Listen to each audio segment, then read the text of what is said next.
Do you still remember the cartoon we watched when we are young?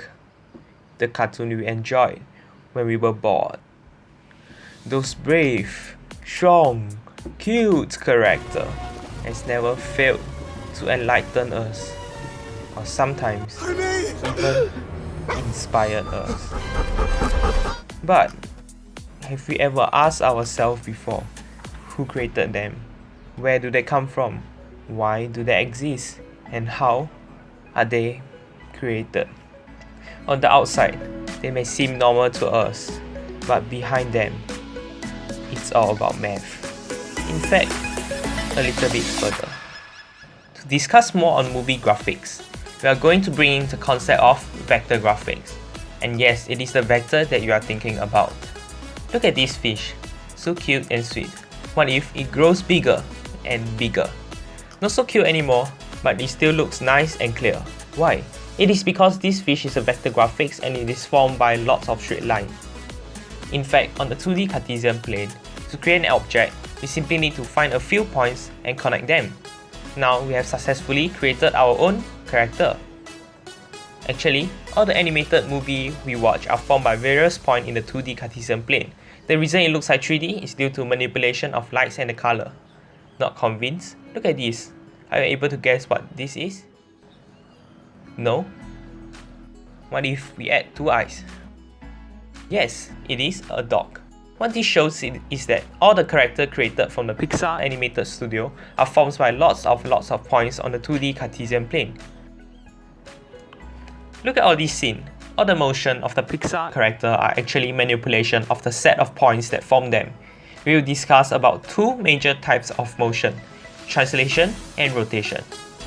For translation, let's look at this scene.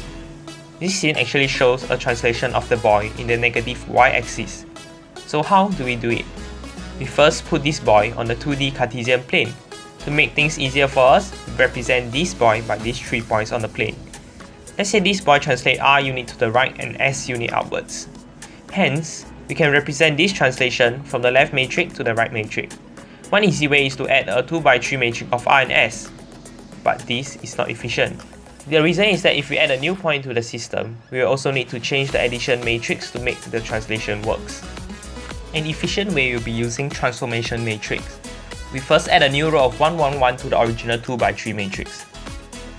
Then we multiply this matrix by the yellow matrix. Just nice, we will get a new matrix that shows the set of points after the translation.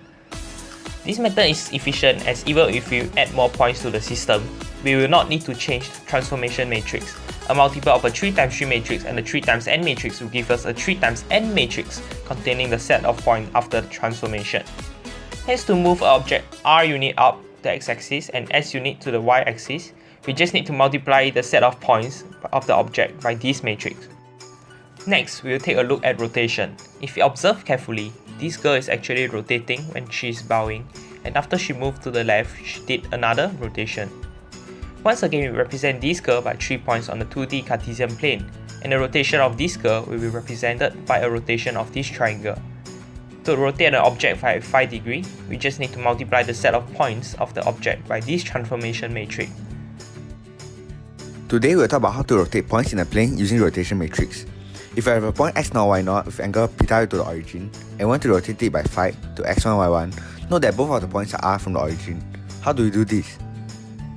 If you look at the first point, x0, y0, we can express x0, y0 in terms of r. Similar to polar coordinates, we get the following equation. Next, if we look at the second point, x1, y1, we can express it in terms of r2. But note that, because we rotate it by 5, the angle here is 5 plus θ, and we'll get the following equation. If we express the second equation in terms of the first equation, we can express x1, y1 in terms of x0, y0, and it is the following equation. Hence, if we want to rotate x0, y0 into x1, y1, it's similar to rotating x0, y0 to the following equation. Hence, there should exist a rotation matrix such that this exists. By simple observation, we will see that the rotation matrix is the following, and you can verify it easily. Hence, we have found a rotation matrix to rotate x0, y0 by angle phi. Hence, this is the following matrix, and we are done.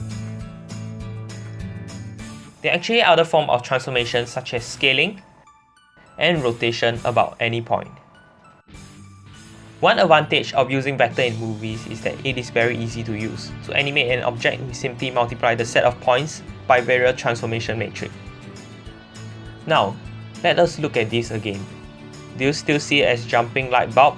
No, you shouldn't. You see it as translation, translation, translation, translation, rotation, rotation. Yes, now you are ready to work in Pixar Animated Studio. Proudly presenting to you our project, Movie Graphics.